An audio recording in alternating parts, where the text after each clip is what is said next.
Good evening mga kuya natin. Welcome to the 3-day team building activity sponsored by our national office, headed by our Eagle National President Kuya Ronald Abdul Santos for Eagle Year 2024, 25, and 26. I hope that the result of this activity is really gainful, meaning we should be united. We should be working as one. Kung si Kuya MP, merong you're the one, tayo naman, magtatrabaho tayo sa isang puso at isip. Ibibigay natin ang ating mga kaya, ibibigay natin ang ating katapatan, ibibigay natin ang ating puso.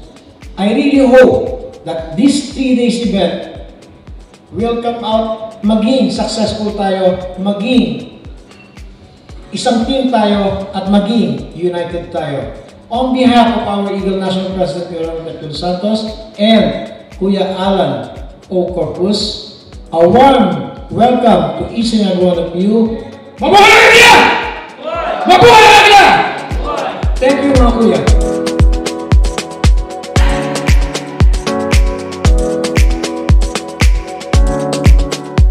Sana with this treaty, meron tayong matutunan kahit konti. Kaya gusto namin malaman later ano yung expectations ng ating target participants with this.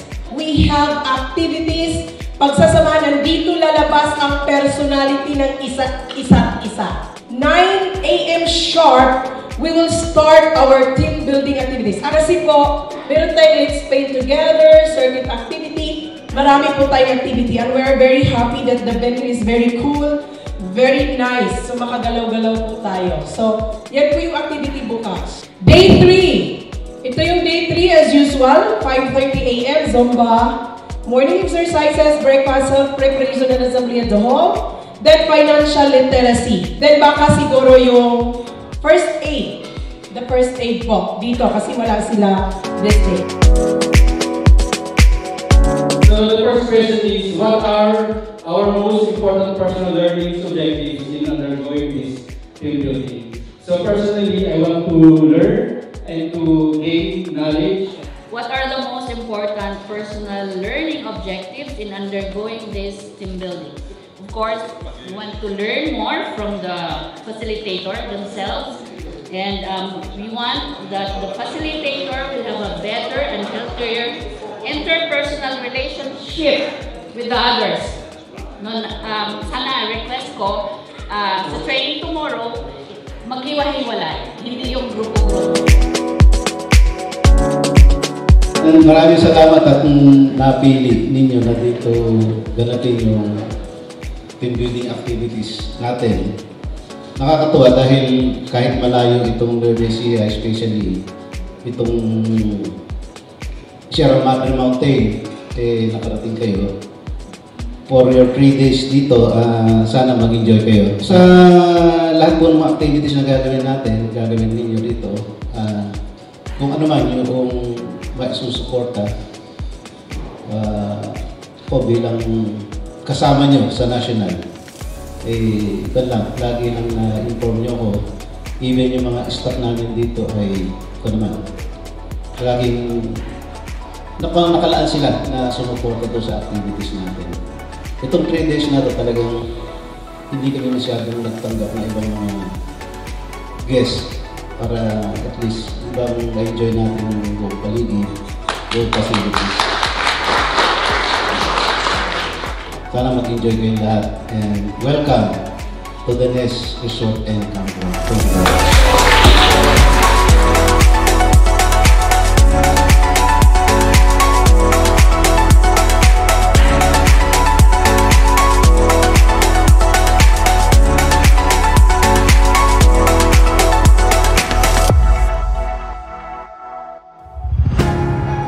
Welcome into this very important event today. Ito yung ating team building. Kasi mga kuya at ate, itong team building na ito, no, you are part of the family. So if you are under the office ng ating TFOE, especially the educational arm, Napaka-importante po yan eh. Kaya nga kumuha ko ng resources speaker para na sa ganon. May matututunan tayo during this event. Ito yung values, no, focus, the power of one. Ito. Kasi if we belong into a one family, kailangan magkaisa tayo para maging strong yung ano natin. Sabi nga nila, parang isang walis ting-ting lang yan eh. Diba? Pag nag-iisa lang yung walis ting-ting, madali lang siya mabalik. But pag nagkabugkos yan, whatever happened, hindi kayang balikin yan. Dapat isa puso at sa isip kung ano yung mapag-aaralan natin dito. Kasi pagkatapos niyan, makikita nyo yung essence, yung pinaghirapan natin pagbalik natin sa Maynila. So anyway, welcome mga kuya at ate to this program, and I hope and pray sana palagi tayong manalangin every morning. Panalangin din natin ang bansa natin na magkaisa na yung mga national officers natin. Yan naman palaging sinasabi ko sa inyo. We need to pray, we need to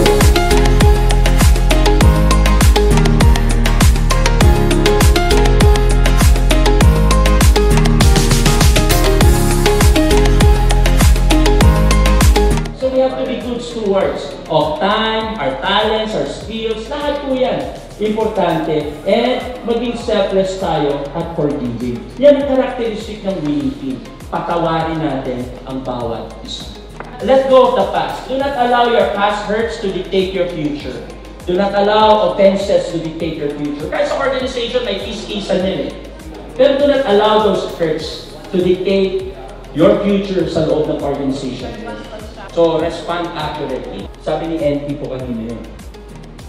Yung we have become of who we are today. Pero yun nga, ano yung sa atin? Horizontal at vertical growth dapat. Para bang sumakay ka ng elevator from ground floor to second floor. Yun ang vertical growth. Pero pag sinabing horizontal growth, nasa ground floor ka, ine-explore mo lahat ng meron doon sa floor na yun. Ano ba meron dito? Ito ngayon ang tinatawag na shared values.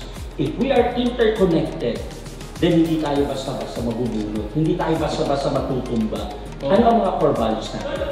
Brotherhood, service, unity, divine power. So, kung ang bawat eagle, pinapamuhay yung apat na yun, madaling magdesisyon, madaling desisyonan ang direction, di ba? And at the same time, hindi tayo basta-basta ma-divide. Di ba? Yang I na yan, pag mag-bow down, in humility, magiging corporate tayo, letter C na tayo. At yung letter C na yun, magiging champion. Ulitin nyo, is I must bow down, okay, and will be champions. Okay, so kanino tayo muna mag-bow down? Letter C. To Christ, di ba? Blessed is the family whose God is the Lord. So yung magsisimula sa atin ngayon. Even yung family, hindi lang sa biological family, but do you consider eagles as your family? Oh, then blessed is our family, the eagles, if we allow God to be the God. And I'm telling you, eagles will soar higher because of God. It's not by might, it's not by our own power, it's not by our own mind, but it will always be God. This is not about gaya na nabanggit ko. It's not about religion, but it is about spirituality. To whom we connect and how accurately we connect. Remember, your connection will determine your supply. Kanino ka nakakonect?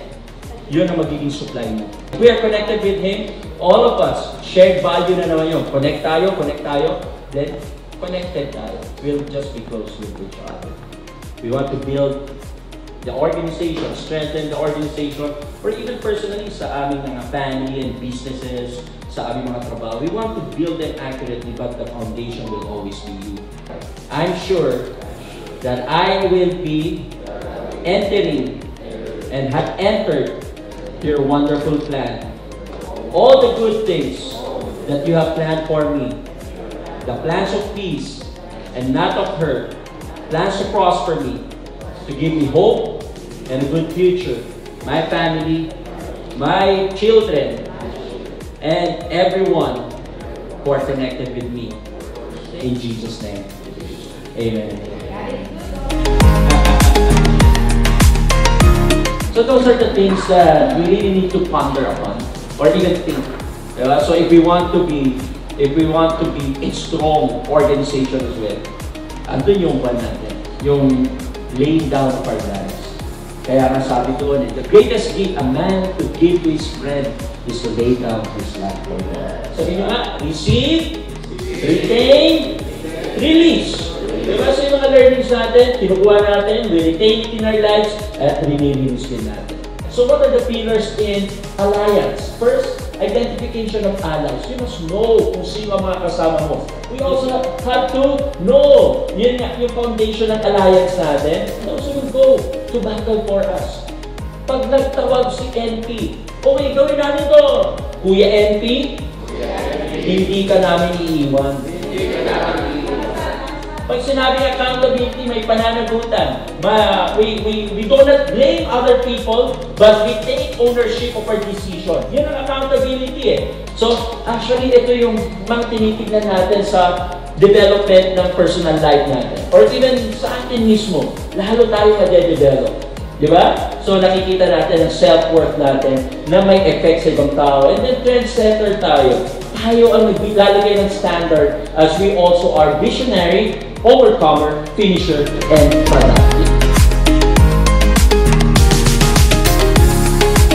And dahil dyan, please give again him a round of applause. Our first speaker for Jesus season. May kakabayan from Bagong City. Ayan. Okay, number 2. Number 2. Number 3. Number 4.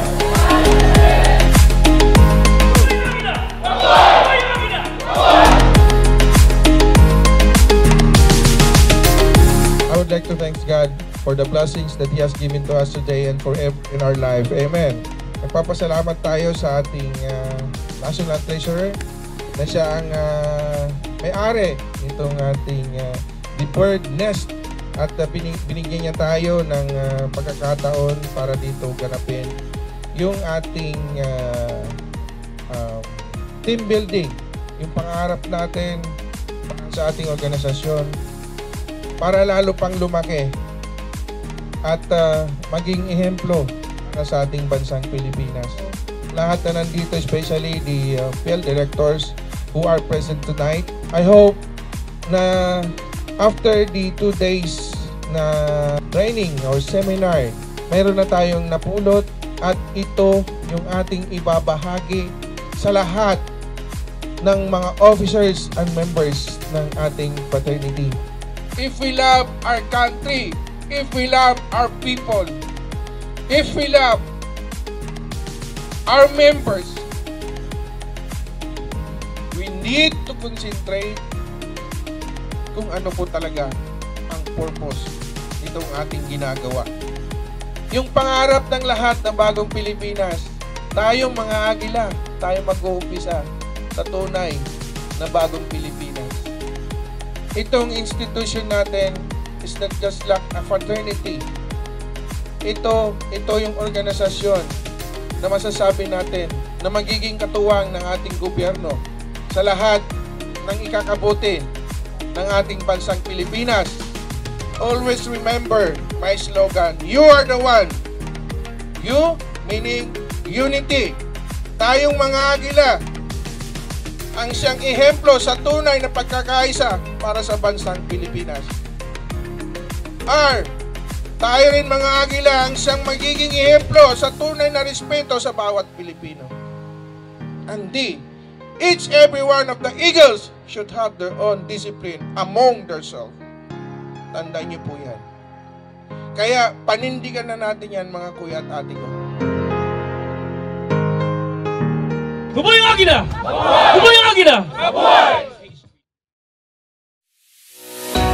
Estudyante pa lang ako, nagninegosyo na ako. Pero ano yung puhunan ko? Ito lang po. Kahit saang larangan, sabi ko sa sarili ko, mararating ko ang gusto ko pag determined at focus ako. My journey in terms of financial literacy, hard way since 25 years old. So ngayon, di pa naman late eh. Sinabi natin, hindi kasi kung ano lang yung kita ko kasi, yun lang. Paano ba ako makapag-save? I'm using there's 4 concepts. Abundance formula, rule of 72, how to build your solid financial foundation, and the expert concept. This expert concept when I was 22 years old, and it works. Why we need to invest? Bakit kailangan natin mag-invest? Anong meron? Anybody? For future purposes. Ano pa yung mga reason? Sa mga negosyante. Bakit kailangan ko i-invest yung 1 million pesos ko kaysa ibangko ko na lang? Mas higher than sa bangko.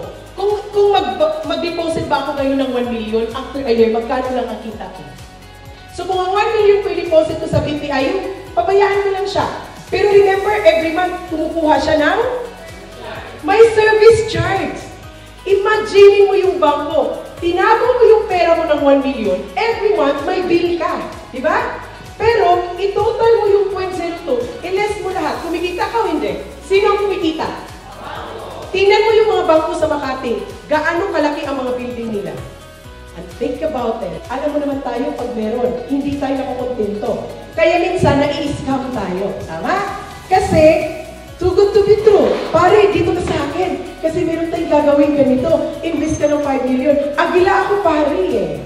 You have to invest. Trust me. The money, bibigyan kita ng weekly ng 38,566.50.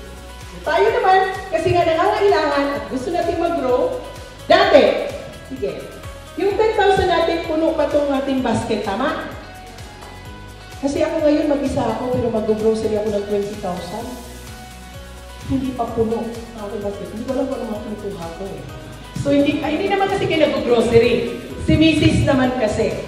But I know that you understand how your Mrs., how your partner budget the money, nakakapiranggot or sasabihin pa, ito lang po ang budget natin, just live within that. And that's the reason hindi ako nag-asawa. Why? I don't want to be dictated sa pera ko. Boom! Panis! Hindi na excuse na ang mga bata ngayon hindi makapag-aral basta hindi ka naman inarte.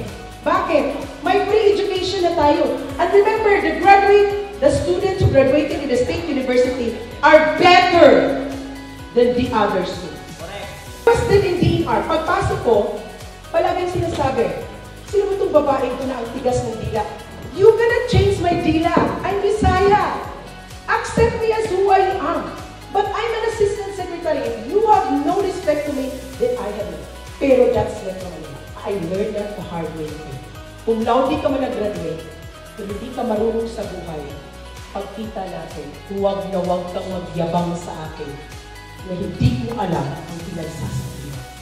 When I resigned from DER, everyone is asking me, Ase, your position is very juicy. Bakit nag-resign ka? Sabi ko hindi. Ang pag-retirement kasi hindi about age. It's about if you are financially stable. Kaya mo nang buhayin ang sarili mo kahit wala kang trabaho. Now, bakit takot sila lahat? Bakit? Pag mawalan ka ng trabaho, saan ka pupulutin ngayon? Wala. Di ba? Pero pag may savings ka, kahit mawalan ka ng trabaho, kaya kong mabuhay ng 6 months. And that 6 months, pwede ko pang palaguin ang pera ko. Dependent on children. 20% abandoned or left in the home, 30% forced to continue working. Tingnan mo, kahit nag-retire na, nagtatrabaho pa rin. Bakit? They miss to manage their financial. Now, are we part of the 2%? Raise your hand. Are we part? Wow, the HR. I love it. Are we part of the 2% financial independent? Whatever happened now, kaya ng pamilya ko tumuloy. Mamamatay ako ngayon, maraming maiiwan sa kanila. Mabubuhay sila. Makakatapos ang anak ko lahat. Dapat ganun ang mindset natin. But the moment hindi, mag-isip ka kapatid. Kailangan kong pabuhin ang lahat at ayusin ko.